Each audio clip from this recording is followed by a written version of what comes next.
Luzon, Visayas, Mindanao at buong mundo. Ngayon ay Lunes sa 15 ng Abril 2024. Ako si Barbie Mulak at ito ang balitang A to Z.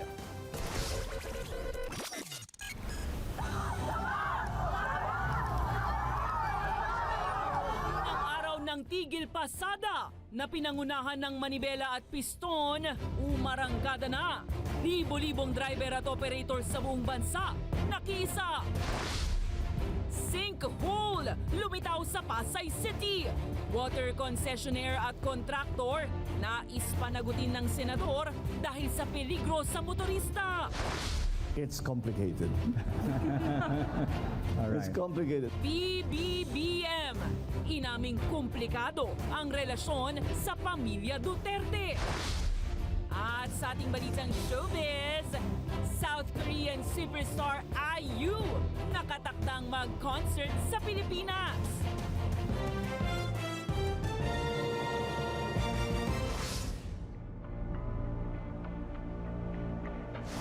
Magandang gabi, pambungad sa ating newscast. Inabot na ng dilim ang unang araw ng tigil pasada na pinangunahan ng manibela at piston. Ayon sa mga grupo, nasa halos 25,000 ang nakaisa sa buong bansa. Naroon ang ating kasamang si Ace Cruz para sa kanyang balitang A to Z. Ace. Yes, Barbie, ay payapagang nagtipon dito ang hanin ng manibela at piston. Dito po yan sa Quezon City sa Welcome Rotonda. At kaninang hapon pa sila nagtitiis sa init at malinsangang panahon. May paabot lang ang kanilang hinaing sa gobyerno. Ang panawagan ng grupo ay huwag nang ituloy ang consolidation deadline. Narito ang aking report. Mag-alas 3 ng hapon, pinulong ni Manibela Chairman Marvel Buena ang libo-libong driver at operator maging ang hanay ng piston sa UP Diliman para sa kanilang unang araw ng 2-day transport strike. Pero hindi pa nakakalayo ang universidad, agad na hinarangan sila ng kapulisan. Nagkaroon ng komosyon sa pagitan ng mga driver, operator ng manibela at piston dahil matapos ang kanilang briefing sa loob mismo ng UP ay palabas na sila sana para tumahak sa LTFRB at magsagawa ng kanilang pagkilos. Ngayon, ito, nakikita nyo, pinara sila ng mga QCPD, mga pulisya. At ito, nagkaroon ng pagkakataon na nauna na si Manibela Chairman Mar Valbuena, pero ngayon hindi pa rin malinaw kung papatuloy sila ng mga pulisya. Ganito lang kasi, sir. Hindi natin mapipigil yung init ng tao. Kahit ako, kaya akong patayin nitong mga to, natatapakan ako. Ang sa amin, sir, kung pinalabas ba natin ito, makakaluwag na po ba tayo, sir? Makakalabas naman po kayo lahat. Ang ginagawa lang namin, ini-stop and go namin. Kasi kung pagsasabay-sabayin namin kayo, makakatraffic naman tayo sa sir. Dahil dito, nauwi tuloy sa mabigat at buhol-buhol na daloy ng trapiko ang mga sasakyang patungong Commonwealth. Madaling araw pa lang, pumapasok na ako. Ngayon, papahinga ko na lang para makarating ako sa bahay namin. Maasa ako, makakauwi ako ng maaga para makapagpahinga man lang. Kasi ito pa pangyayari. Nakaharap pa kami. Umikot lang ako ng isa. Kasi walang walang pagkain sa bahay. Pero hindi naman hinaras, hindi kayo naras? Hindi naman. Tansya ng grupo, aabot sa halos 25,000 ang nakiisa sa kilos protesta sa buong bansa. Hindi po natin talaga mapigilan yung mga gusto pa ring kumita at makapagserbisyo din. Pero nakita naman natin overall talagang ngayong umaga maraming humabol para magsuspindi ng klase at nakita nila na talagang walang masakyan ng taong bayan. Kulang na kulang ang inilatag nilang contingency o pang augment dito sa mga hindi makasakay. Gayunpaman, hindi raw nito naparalisa ang transport situation ayon sa LTFRB. Ang pagbabasihan po ngayon is yung routinary traffic po. Tuloy-tuloy po ang traffic, tuloy-tuloy po ang pagsakay ng mga pasahero. Wala pong mahabang pila. Kung talagang sapat na yung mga nakakonsolidate, bakit kailangang magsuspindi ng klase?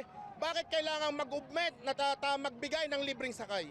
Gate ng grupo, magpapatuloy ang kanilang pagkilos hanggat makipagmatigasan pa rin ang gobyerno sa deadline ng consolidation sa April 30. Hindi po matatapos dito. Nagsisimula pa lamang po tayo dito sa ating laban. Sa ating mga kasamaan, makakaasa kayo. Magtutuloy-tuloy po yung ating pakikipaglaban. Samantala, nabago orihinal na plano ng grupo na tutungo sana pa Mendiola sa Maynila. Bago kumagat ang dilim, nagtungo na lang ito sa tanggapan ng LTFRB kung saan sinalubong din sila ng hani ng kapulisan. Umaasa ang grupo na magbabago pa ang ihip ng hangin at makikinig pa ang pamahalaan sa kanilang panawagan.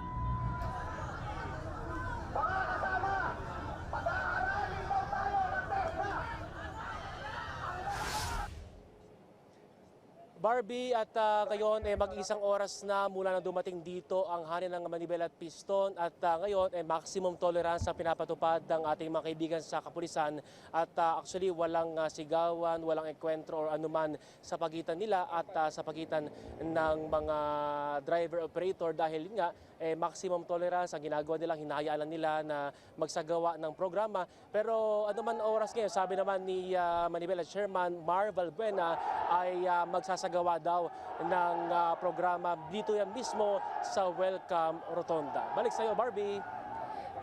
Singit lang tayo ng tanong, no? Kumusta ang traffic dyan sa may Welcome Rotonda? Naharangan ba o kailangan bang mag-reroute ng mga sasakyan?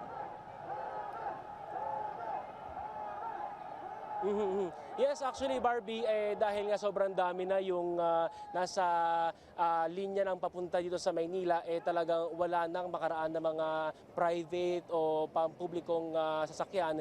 Ang ginagawa na lang ng ating mga kaibigan sa pulisya ay pinapareroute na lang ito doon pa lang bago makapasok dito sa bahagi ng Welcome Rotonda. Pero yung mga papunta naman ng Quezon City ay banayag naman ang daan. Barbie. Maraming salamat, Ace Cruz.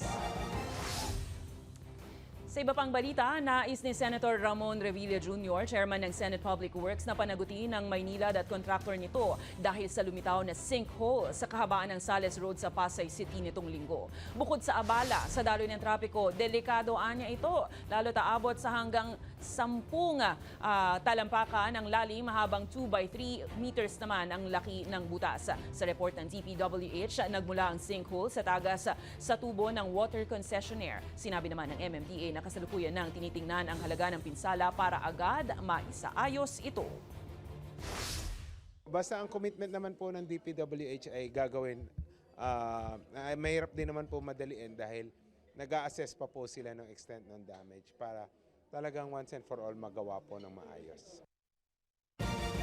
Pinagpaliban muna ng MMDA ngayong araw ang paninikit sa mga pasaway na nagmamaneho ng e-bike at e-tricycle. Ito ay sa kabila ng pagsisimula dapat ngayong araw ng pagbabawal sa lahat ng mga naturang light electronic vehicles sa pagdaan sa national roads. Ayon sa ahensya, bahagi muna ito ng kanilang information drive nang sa gayon ay hindi mabigla ang sinumang lalabag sa naturang polisiya. Pero maninita na muna ang ahensya sa ngayong araw hanggang bukas Martes, pero asahan na mag-i-issue na sila ng ticket sa mga lalabag pagsapit ng Miyerkules. Nauna nang sinabi ng MMDA na aabot ng 2,500 pesos ang multa sa mga lalabag, habang impound naman ng sasakyan ang pwedeng kaharapin ng pasaway na e-bike user na mahuhuling walang lisensya.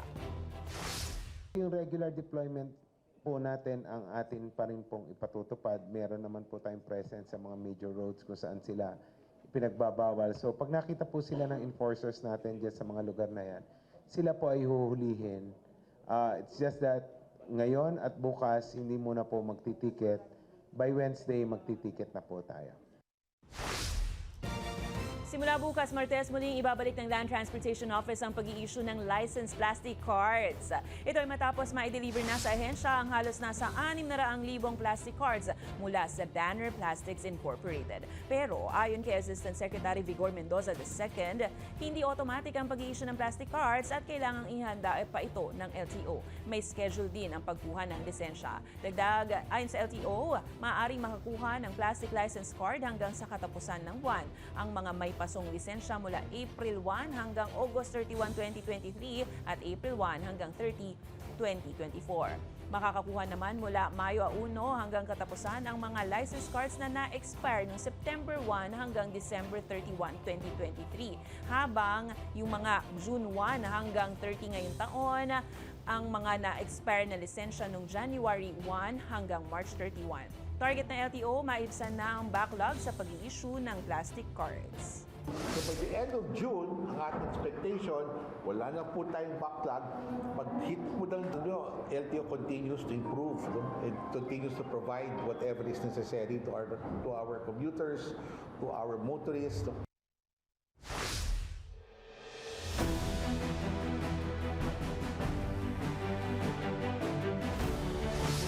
Tutol ang kaalyado ng dating Pangulong Duterte sa panukalang imbestigahan ang kanyang sinasabing sikretong kasunduan sa Beijing patungkol sa West Philippine Sea. Samantala, handa naman si Pangulong Marcos na makaharap si Duterte para malinawan sa issue. Narito ang ating balitang A to Z. It does not affect the Philippines. Walang epekto sa Pilipinas. Ito ang tiniyak ng Pangulong Marcos patungkol sa sinasabing kasunduan ng dating Pangulong Duterte sa Beijing ukol sa West Philippine Sea. Ngayon lang tayo nakakatiyak na meron pala talagang agreement. Tawag nila sa gentleman's agreement. Tawag ko dyan secret agreement. Noong isang linggo, inamin ni Duterte na nakipagkamayan siya kay Chinese President Xi Jinping ukol sa pagpapanatili ng status quo sa pinag-aagawang teritoryo. Gayunpaman, ayon sa dating Pangulo, hindi raw niya isinuko ang teritoryo o soberanya ng bansa. Pero tanong ni Pangulong Marcos, bakit hindi ito inilatag sa isang kasulatan? Very experienced lawyer si President Duterte. Ang abogado, lahat gusto nila nakasulat lahat yan. Bakit walang nakasulat na kahit isang papel? Bakit walang video? Ano yung tinatago mo? Bakit hindi nyo ba't di nyo sinabi? What are you hiding? Why was it secret? Kaya naman si Senator Risa Hontiveros muling isinusulong na maimbestigahan sa Senado ang naturang kasunduan. Duterte and this man all have conflicting claims. Ang gulo nilang lahat. Parang gobyerno niya nung siya ay pinuno.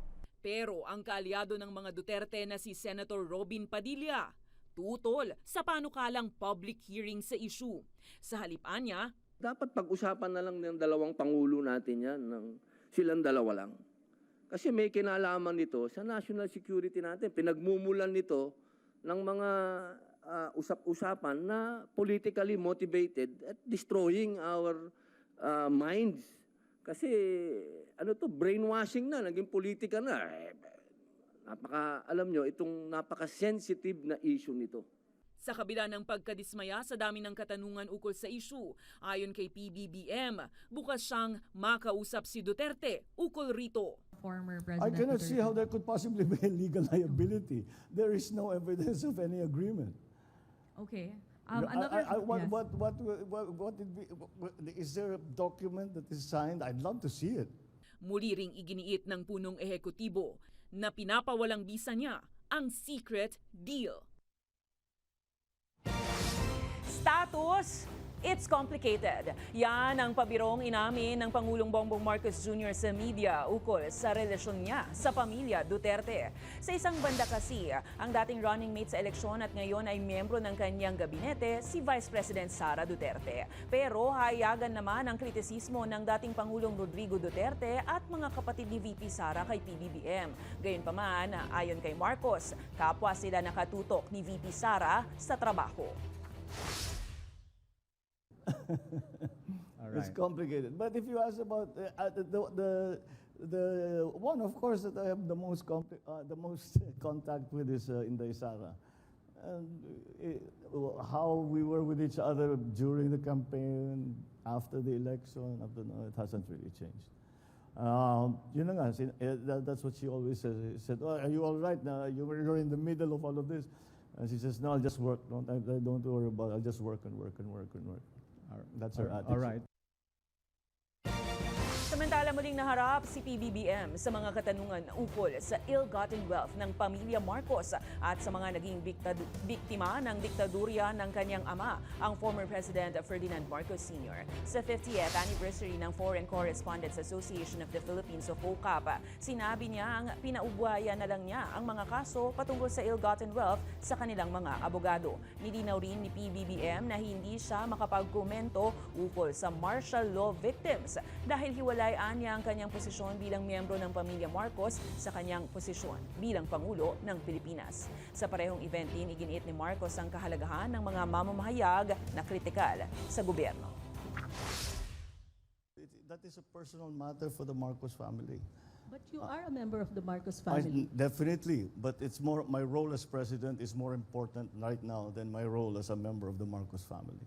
So I take that's my first priority.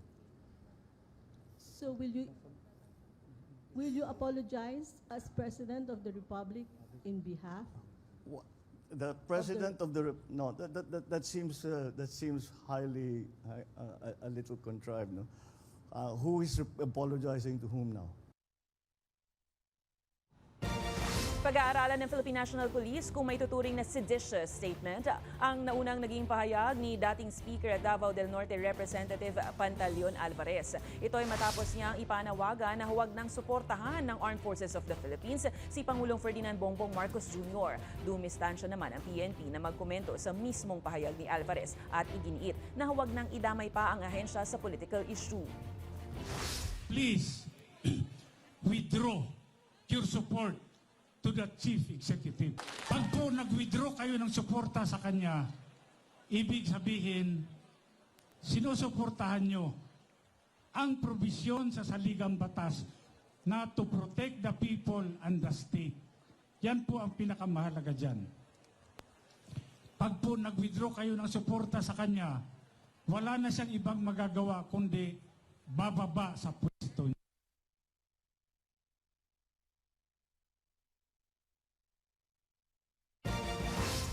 Nasawi ang isang trainee ng Philippine Coast Guard matapos ang company-run week-long Summer Sports Fest 2024 ng ahensya na ginanap sa Regional Training Center sa Aurora. Sa kumpirmasyon ng PCG, inihayag na ahensya na naisugod pa sa pagamutan sa balera ang nasawing tauhan at nailipat sa Cabanatuan City, ngunit idineklara ring wala ng buhay.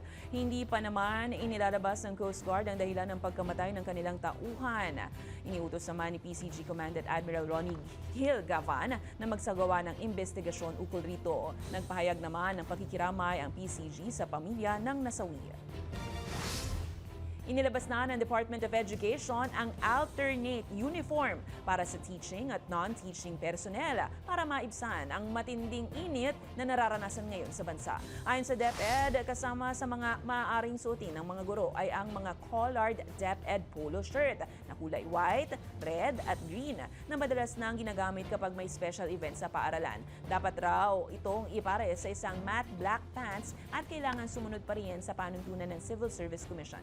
Gayunpaman, mahigpit na ipinagbabawal pa rin ang pagsusuot ng leggings at jogging pants.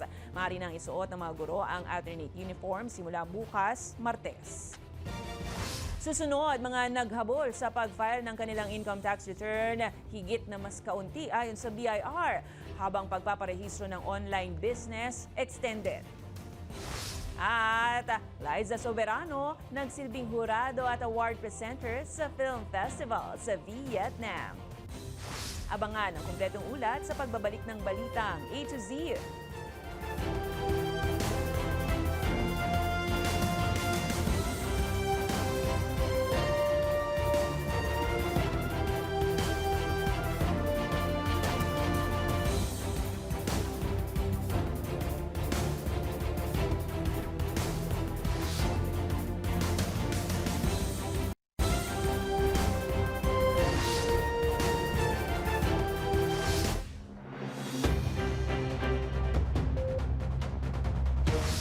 Malaking mas kaunti ang bilang ng mga naghabol sa huling araw para mag-file ng kanilang income tax return sa Bureau of Internal Revenue. Mababatid na target ng ahensya makakolekta ng humigit 3 trilyong piso ngayong taon. Samantala, extended naman hanggang 70 araw para iparehistro ng mga online sellers ang kanilang mga negosyo. May balitang A to Z si Kim Salinas.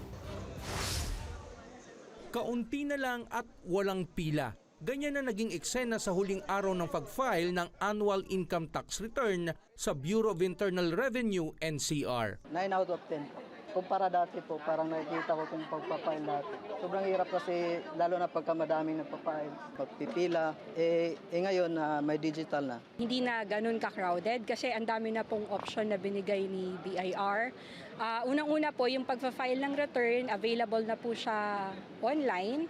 So yung mga pumupunta na lang po dito is yung gustong magpa-receive ng mga attachments nila. Less hassle, ika nga ang pag-file na ngayon para sa mga individual at kumpanya.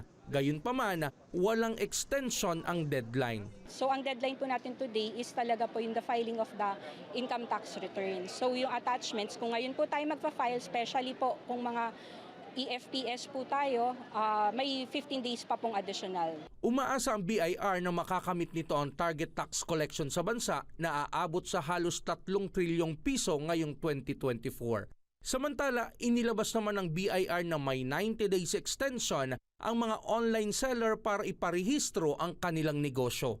Pero ang online seller na si Amy na nagtitinda ng chocolates at ilang grocery items online, tutol sa pagpaparehistro ng kanyang business. Hindi po siguro pabor kasi mahirap po kasi sa part namin na kagaya ng sinabi ko, 'di ba? Within 1 week 500 pesos lang yung kinikita. So unless na lang kung 500 per day, parang regular rate na rin yun ng mga provincial rate. So napakaano na kung babawasan pa yun ng tax, 'di ba po? Parang magkano na lang yung kikitain namin. So extra income nga lang eh. Dagdag pa ni Amy, sana ay maunawaan ng gobyerno ang kanilang sitwasyon. Kunyari sa isang buwan, ito yung kinikita mo, bibigyan ka ng tax.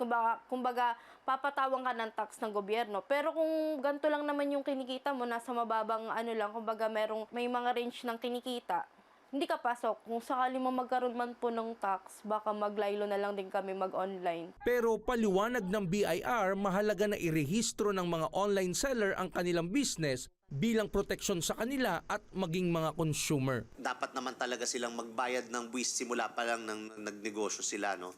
And this would also add protection to our consumers na pagka nagrehistro ang mga online sellers ay masisiguro na almost na tayo kahit paano, at least registered sila, may accountability na sila. Umaasa naman ang BIR na ngayong may 70 araw na silang palugit, mas marami pa ang magpaparehistro para sa kapakanan ng buong bayan. Para sa Balitang A to Z, Kim Salinas.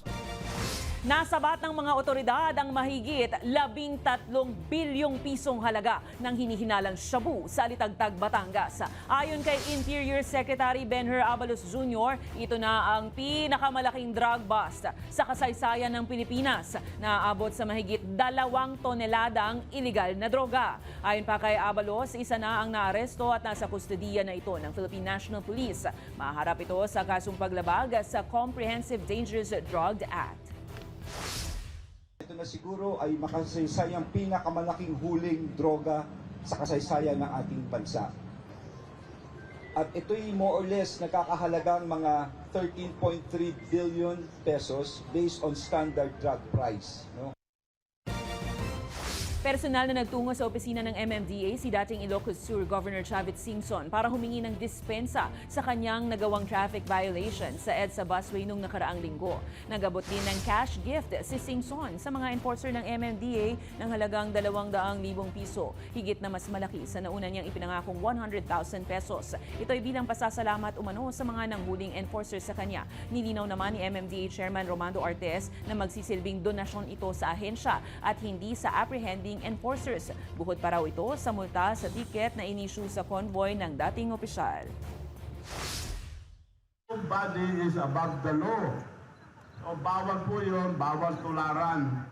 Hindi po yung may iba na nagrarason, nagtatago sa ako, yaman ito, kasalanan ko. Walang rason doon.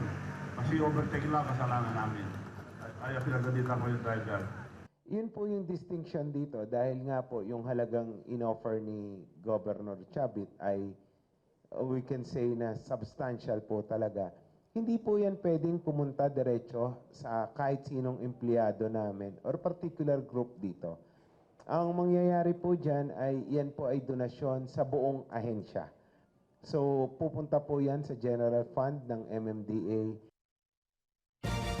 Kaugnay niyan, mariing iginiit naman ng Civil Service Commission na labag sa Republic Act No. 6713 o ang Code of Conduct and Ethical Standards for Public Officials ang pagtanggap ng MMDA ng reward mula kay Singson. Ayon sa CSC, hindi kailangang bigyan ng reward ang sinumang empleyado ng gobyerno dahil lamang sa ginawa nitong trabaho. Dagdag pa ng ahensya, tanging ang Department of Budget and Management ang may kapangyarihang makapagdeposito ng general funds sa mga ahensya ng gobyerno. I'd like to stress this, while maganda siguro yung intention niya, baka hindi ho lang alam ni yung official po na meron ho tayong batas na ganito. Kasi po, sila po ay bayad na, yung mga enforcers, bayad na po sila ng taong bayad na po kami ang aming sweldo ng taong bayan. And you do not have to reward us for doing our work. Para naman sa mga motorista, naku po, ay sana nakapagpakarga kayo ngayon dahil magkakaroon ulit ng panibagong taas presyo sa produktong petrolyo sa Martes. Batay sa abiso ng kumpanya ng langis, magkakaroon ng 40 centavos na dagdag presyo sa kada litro ng gasolina. Halos piso naman sa kada litro ng diesel at 85 sentimos sa kada litro ng kerosene. Paliwanag ng Energy Department, bunso dito ng tumitinding sigalot sa Middle East.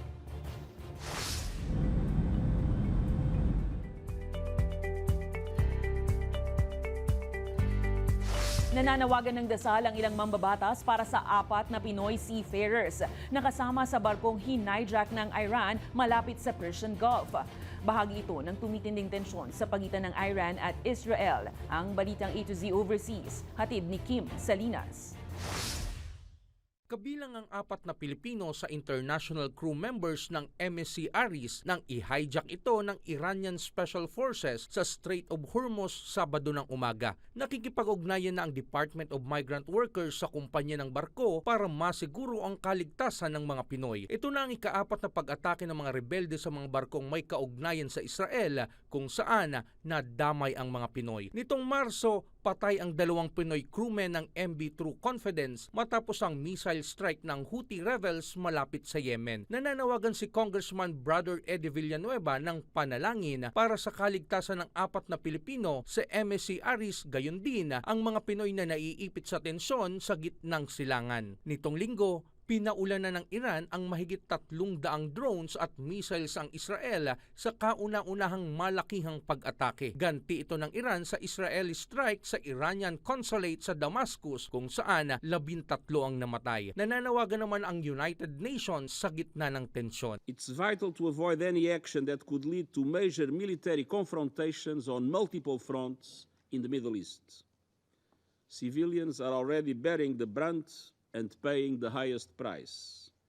Ayon sa reports, na-intercept ng Israel sa tulong ng Amerika ang karamihan sa drones at missiles ng Iran. Para sa Balitang A to Z, Kim Salinas. Sa aming pagbabalik, K-pop star na si IU may upcoming concert sa Pinas sa June. At Andrea Brillantes, brilliant ng stand out sa kanyang look sa Music Fest sa Amerika. Manatiling nakatutok, kayo ay nanonood ng Balitang A to Z.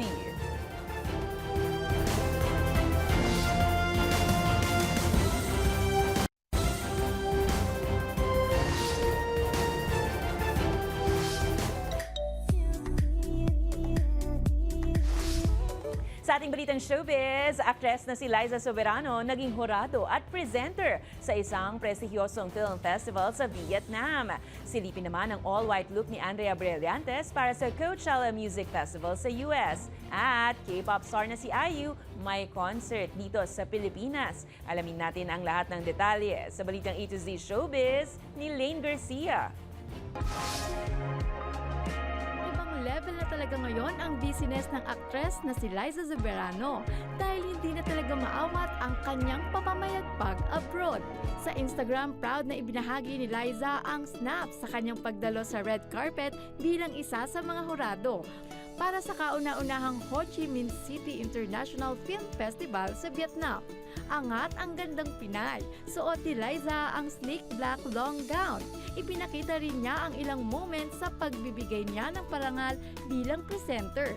Nakasama rin ng aktres ang ilan sa mga bigating international producers at directors sa nasabing film festival.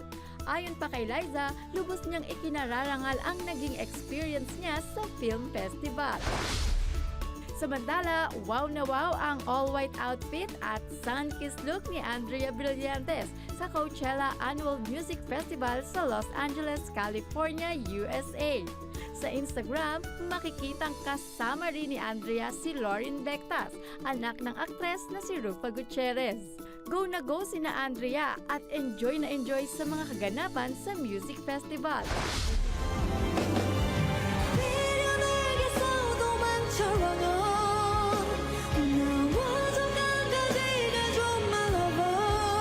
Para naman sa mga fans ng South Korean star na si IU, mag-ready na para sa kanyang concert na gaganapin sa June 1 sa Philippine Arena sa Bulacan. Aabot sa 2,500 hanggang 12,000 pesos ang price range ng concert tickets base sa inilabas ng Pulp Live World. Nakatakda namang magsimula ang ticket selling sa April 28. Para sa balitang A to Z Showbiz, Lane Garcia.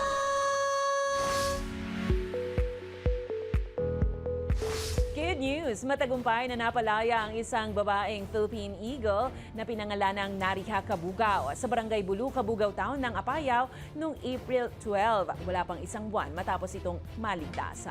Matapos nga ang bilang na ginawa para tuluyang buksan ang hawla kung saan pansamantalang iniligay si Nariha. Paglabas nito doon, tila kumuha pa to ng ilang segundong buwelo para makalipad ng maayos. Maya-maya pa ay tuluyan na nitong nilipad ang malawak na kagubatan na magsisilbi muli nitong tahanan. Ang kanyang pangalan na Nariha ay nangangahulugang beautiful o maganda na mula naman sa isang indigenous Isnag na language. Maligayang pagbabalik sa iyong natural habitat, Nariha. Kung kayo ay may kwentong kakaiba, mga kwento ng pag-ibig o storya ng inspirasyon at pag-asa, maaari nitong ibahagi. Sumali sa ating Facebook group na Balitang A to Z. Panoorin ang replay ng ating programa at sundan ang ating social media pages. Hanapin ang Balitang A to Z. Ang ating quote of the night ay mula sa revolusyonaryo at anti-war activist na si Rosa Luxemburg. Ayon sa kanya, silang hindi kumikilos ay silang hindi rin nakapapansin sa mga nakasuot nilang kadena. At yan ang mga balita at impormasyon, mga kwentong may dalang inspirasyon na tinutukan ng Balitang A to Z. Ako si Barbie Mulak. Maging maalam, makialam. Magandang gabi sa iyo, Pilipinas!